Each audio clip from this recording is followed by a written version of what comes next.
Hello and welcome to the training video for the MarinMap notification application. In today's video, I'm going to walk through some of the application functionality and what the application is designed to do in terms of creating and exporting notification lists. When you open the application, you'll be greeted by this welcome window, which includes instructions on how to create and export notification lists, as well as some generic instructions on how to use the application. Once you've read through the welcome window here and read through the list of how-tos, you can select either the enter button to go through the welcome window, or you can select the don't show this again button here at the bottom left hand side of the welcome window before you click enter. That might be something you want to do if you use this application fairly often and you don't need these instructions anymore. So I'll go ahead and select enter.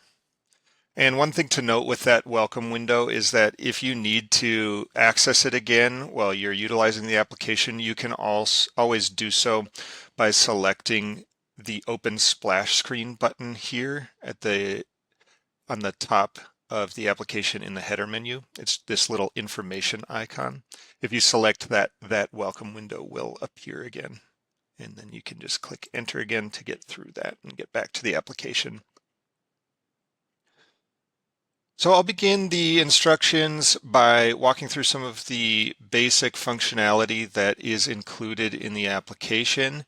And once I get through some of that, then I will walk through creating a few different lists for public notifications and then exporting those lists into the proper format that I'm looking for.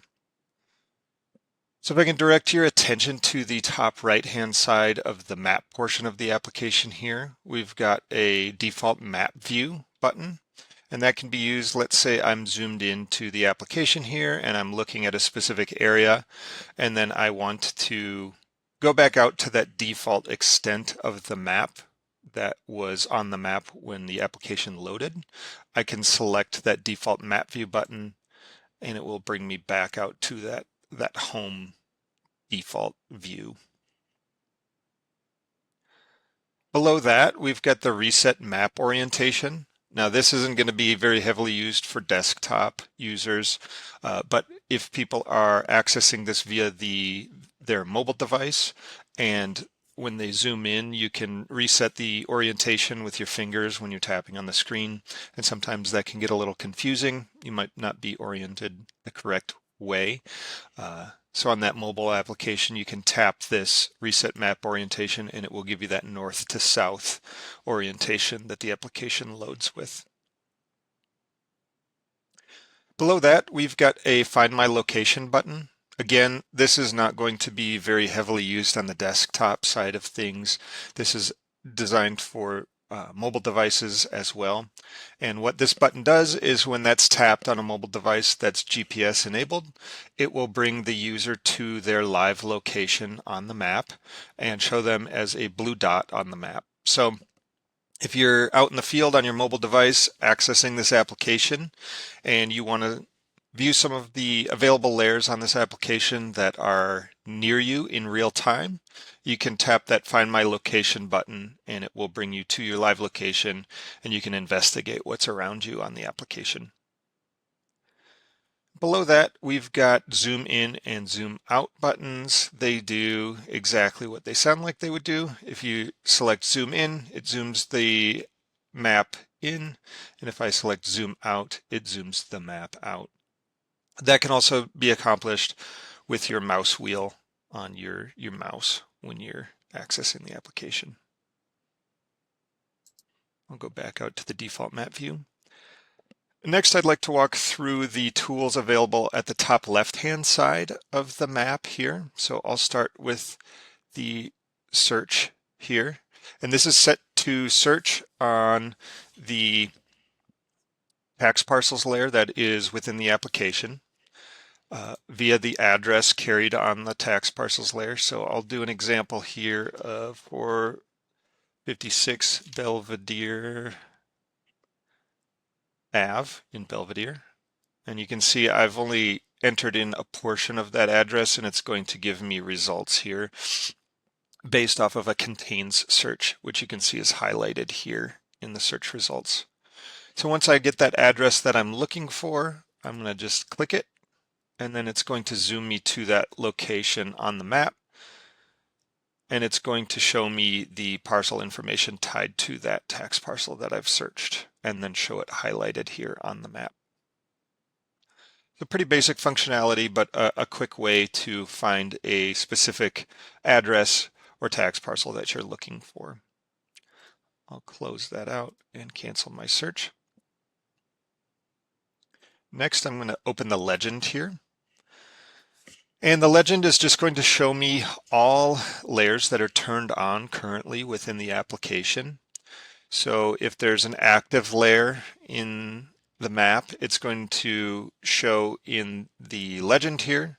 So you can see some of these layers that are turned on in the application are showing me what they look like here in the map legend. So just a reference point, if you see something on the map and you want to know what exactly that is, you can open up the map legend and look at the symbology of that layer and the title of that layer and see what exactly you're looking at. I'll close that legend by just reselecting the button. And next I will walk through the layer list tool. So we've got a few functions in the layer list tool that I want to walk through. The most basic functionality of this tool is to turn layers on and off on the map. But there's a few other things I'd like to go through.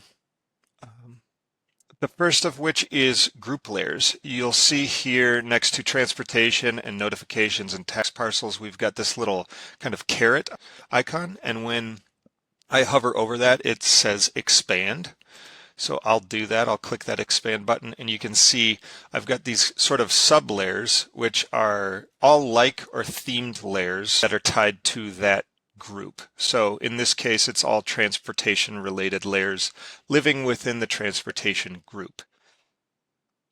So once I've determined the layers that I want to turn on and off within a group, I can go through and just select the check marks next to those and turn them on and off layer by layer within the group.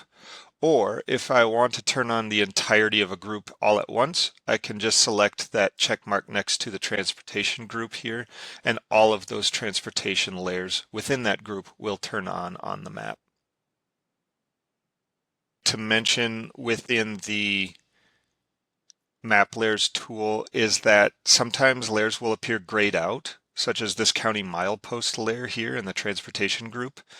What that means is that this layer is not visible at my current map extent. So if you'll watch this county milepost layer as I zoom in on the map, you'll see that gray out will disappear when I get to the map extent that that layer is visible at. And there you can see I'm at a further map extent where that county milepost layer is now visible.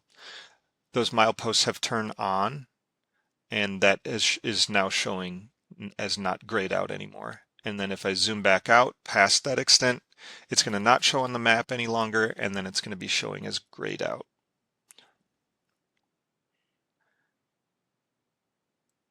And then the last functionality of the layers tool I'd like to show is the ability to search for a layer. So as you can see in the tool here, there's several groups and several layers available on this application. So if you come in here and don't quite know where to find a specific layer, you do have the ability to search for one. So I'm going to use the example of trails here. And I'll use my keyword search here of trail, and that will bring me to the trail layer. So if I have a specific layer I want to search for, I can enter it into the search bar here, and it will filter all of those options within the layers list here to show me that layer. So if you have a specific layer that you want to turn on or off quickly, you can utilize that search capability. And as soon as I remove my search, it's going to remove that search from the tool here, and all of the layers are going to show as they did originally. To close the layer list tool, I'll just select that main layer list button again, and that will close that tool. The next tool I'd like to go over is the measures tool. Now in the measurement tool here, we've got the ability to measure a distance or an area, as well as an added functionality to view the coordinates of a hovered area on the map that you're hovering on with your cursor. So I'll walk through all three functions of the tool with that. I'm going to start by measuring a line here. So I'm going to select measure line, and then you can see the tool's prompting me to just start clicking the map where I'd like to measure. We'll say that I'm just going to measure the western portion of this tax parcel here that I'm showing with my cursor. I'll come up to that northwest portion of the parcel, and then I'll just follow that line down to the southwest. And all I'm going to do is double click to finish my measurement. And you can see that's completed my measurement there. And the tool is going to default to a unit of measurement of imperial. And what that means is that any measurement of a distance that's under 1,000 feet is going to default to feet. And then if my measurement gets over 1,000 feet, it's going to change to miles. And if I don't want the imperial measurement unit, I can select this unit drop down here, and let's say I want to view this in, let's say I want to see it in inches instead of feet. I can change it to inches. That's going to update my label of my measurement on the map here, as well as my distance measurement in the tool here. So fairly basic tool to measure distances. Next, I will walk through measuring an area. So I'll just select that measure area. Again, the tool is going to prompt me to start my measurement by just clicking the map. Now for this example, I'll measure the area of this tax parcel right here. So I'll just start clicking on the vertices of that tax parcel. And again, I'm just going to double click to complete my measurement. So I double clicked there. This measurement unit is going to default to imperial as well, which means that any area measurements that are under 1 million square feet are going to default to square feet. And as soon as you get over 1 million square feet, it's going to default to square miles. So you can see this is a pretty small measurement here. It's going to default to square feet. And then this tool also shows the perimeter of your measurement, which is a fairly helpful tool as well. And again, I can change my measurement unit by clicking into this drop-down list here. And let's see, say I want to see how many acres this tax parcel is. I'll select acres. My measurement updates to acreage here. And then the last part of the measurement tool I wanted to show is this coordinates option. And what we can do with this tool is you can hover your cursor over any portion of the map and get a coordinate measurement from that. And we do have a drop-down list here of different ways to measure your coordinates. It's going to default to XY coordinates, but you've got decimal degrees in minutes, degrees in minutes, seconds, some different options there with your coordinate measurement. And then I'll just click clear to exit my measurement. And that is the entirety of the measurement tool. So I'll select close measure tools here on the map to leave that. Next, I'll open the Bookmarks tool. The Bookmarks tool is designed to be a way to maneuver the map very quickly. So we've got some areas of interest here predetermined that are in the bookmarks list. The first one is home. So if I select home, that's going to show me my home extent, which is that default map extent that the application loads on when I enter it. And then we've got some different cities and communities here identified that we can zoom directly to when we select those bookmarks. So if I want to go to Belvedere, I can select that. It's going to zoom me directly to that Belvedere bookmark. If I want to pop over to Fairfax, I can select that and that will bring me over to Fairfax, and so on. We've got several options here within that bookmarks tool. And the last out-of-the-box tool that I wanted to mention in the application is this keyboard shortcuts kind of cheat sheet. And I'll open that up, and this is just going to give me some general keyboard shortcuts that I can utilize within the application. They're mainly about maneuvering the map with your keyboard. So they'll give you some insight into what you can do on your keyboard to maneuver the map and application. But just a nice little cheat sheet to be there for reference if you want to utilize your keyboard to maneuver the application. Next, I would like to get into actually creating a public notification list. And then after I create a few example lists, I will export those lists and show you how that export process works. So to create a new list, I'm going to just select this Create New List over here on the right-hand menu. And I'm going to do a few different examples here to walk through how to do this. So first, I'm going to select my input layer. We've got 6 options here.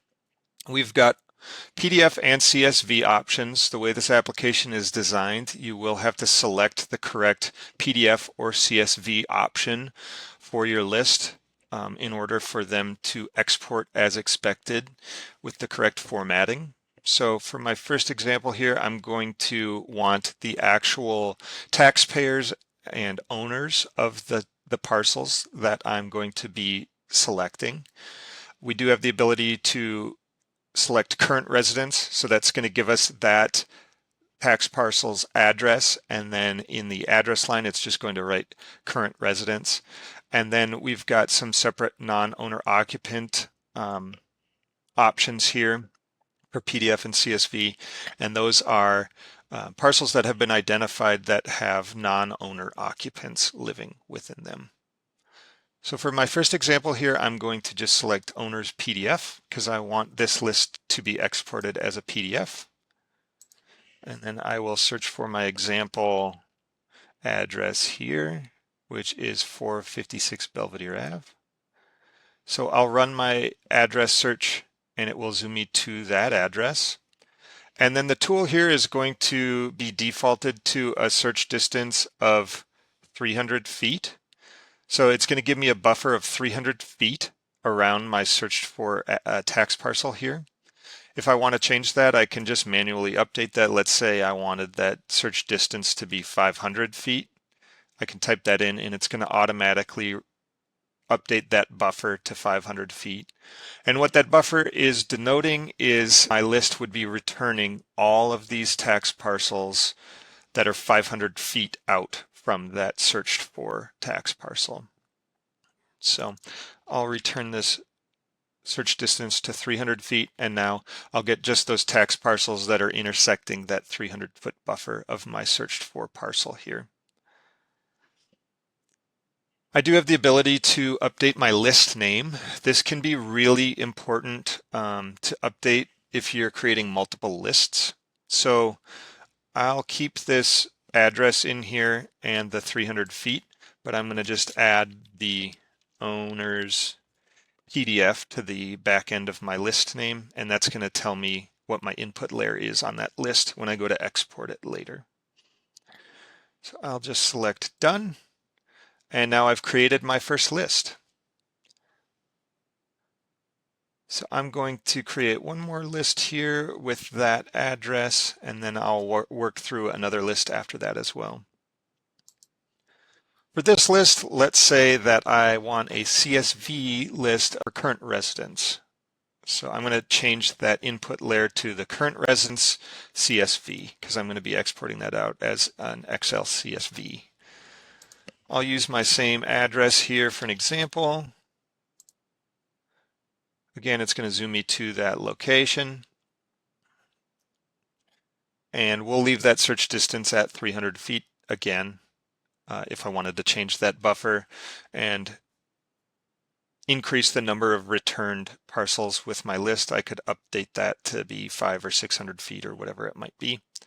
It's going to default my list name to that search and then the 300 feet because that's my search distance. And again, I'm just going to add current residence CSV to the end of that, because that's going to denote what my input layer is and what I'm meaning to do with that list. So I'll just select done. And now you can see that second list that we've just created is showing up here in my list options. So next I'm going to walk through creating a third list. We have another way to create lists here in the tool.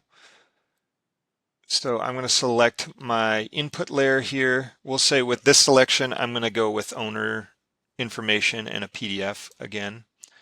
And instead of searching for a specific tax parcel, I'm going to search from a layer that's available to us on the application here. Now we are going to have to select this toggle button to enable that use layer features. And we do have some layers here preloaded to select on the map and then create our list from a buffer of that layer selection. So for my example here, I'm just going to use the roads layer to create my selection and buffered list of that road segment. But if I wanted to do that with tax parcels, these flood zones or streams, I've got the ability to enable that layer selection from any of those layers. So I'll walk through how this is going to work. Once I've selected my layer and my input layer, I'm good to go make my selection. One caveat with these layers is that if you're selecting from any of these selectable layers, they have to be turned on the application in order to select them. So I'm going to come up here into my layer list and I'm going to turn roads on, and you'll see now those roads are showing up, and I can come in here and make a selection. Now let's say I want to select this segment of Belvedere Ave and run my search off of that segment. I'm going to just use these selection tools here. The easiest way to select a line feature in my experience is to draw either a line through it or a polygon to select it. So I'll show you how that line will work. I want to select this segment here of Belvedere Ave. So all I'm going to do is make sure my line intersects that layer, and I'll double click, and you can see my selected segment is showing up there as a gray highlight. And then again, that search distance is going to default to 300 feet out from that selected line segment. We'll say for this example, I just want a 150-foot buffer out from my selected layer segment.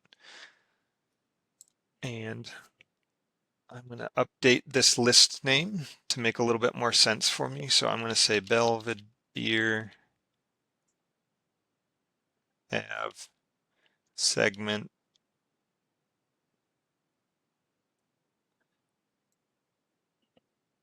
150 feet. And then again, I'm going to add that input layer that I'm exporting my list from at the end of this, just to make my list make a little bit of sense to me. So I've updated that to be my Belvedere Ave segment that I selected, the 150-foot search distance that's creating that buffer from that selected segment, and then my input layer, which is owner's PDF, because I want to export that as a PDF and I want to show the ownership information for those intersecting tax parcels. So I will select done to create that list.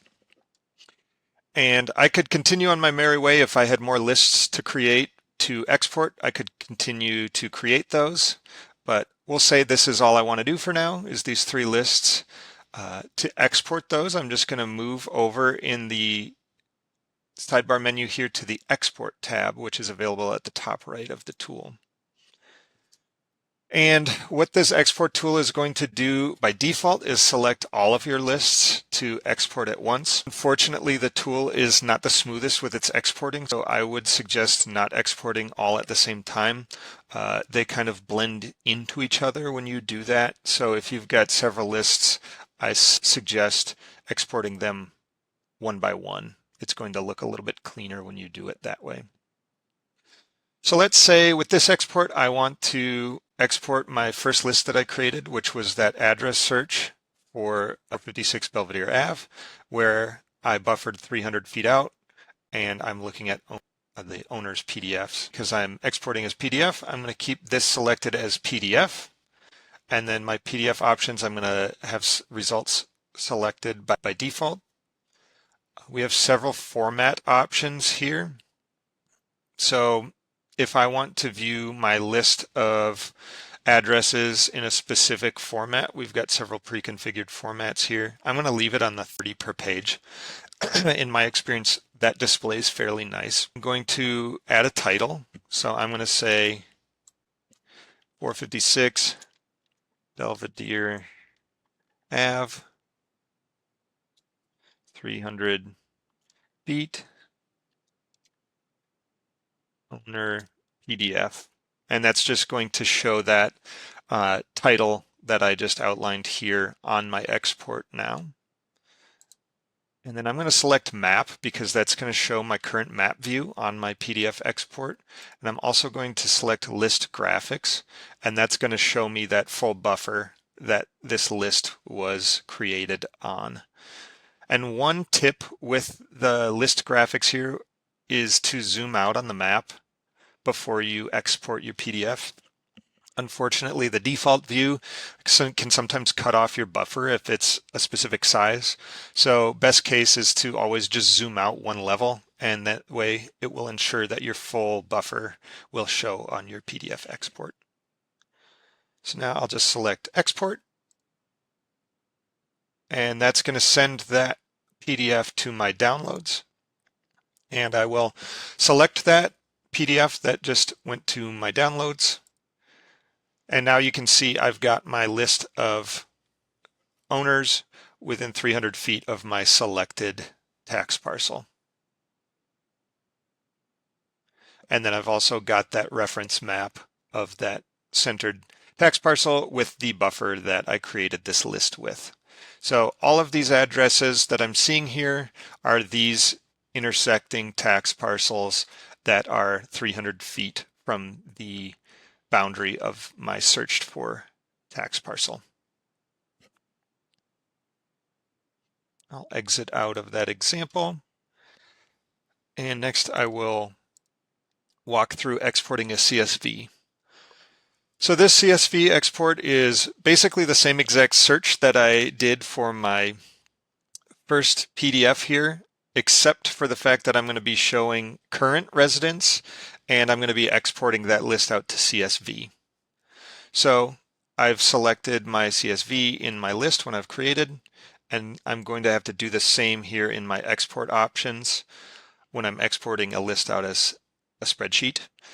You'll see once you select CSV, all of the editing options go away. It's just going to default backend configuration of the tax parcels layer to create your CSV export. So I've got my list selected. I've selected CSV for my export option, and I'm going to select export here. And again, that's going to send that CSV export to my downloads folder on my machine. So I'll select that, and you can see here I've got my list of current residents here in that 300-foot buffer of that tax parcel. So that is exporting a CSV. I'm not going to save that.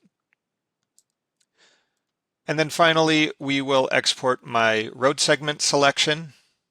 I'm going to select that list here in my lists portion of the export menu. And then we wanted to export this as a PDF. So I'll change this back to PDF here in the toggle menu. And again, we're going to have these same options that I went through with that first export option. We'll go ahead and change this. I think we're going to have fewer returns. So I'm going to change this to 10 per page just to see how that formatting looks. Again, we're going to have the ability to update the title on that PDF export. So we will update this to match our list name here. So again, I'm going to note that it's my Belvedere Ave segment selection. We did a buffer of 150 feet, So we're going to get those tax parcels within 150 feet of my selection, and then we're going to denote that we're returning ownership information from those tax parcels that are being returned in that intersect. I'm going to make sure that map is selected here so I can see what I've selected with my list, and then I'm going to list those graphics to show that buffered area that got me my returned list. And I'll select export. And again, that exported PDF is going to show up in my downloads folder of my machine. And I'll come in to select that. And you can see I chose that different PDF format here. So it's going to show me only, I believe I selected 10 records per page. And we've got fewer than 20 records, so it's going to only show me, it looks like 7 records on that second page. And as you can see, here's the title that I entered into my export. That's going to show on every page of my exported PDF. So if this is what I'd like for my export, I can save this PDF out to wherever I need to on my local machine, or put it out on a shared drive somewhere, or whatever I need to do just by downloading it and then saving it out to that location.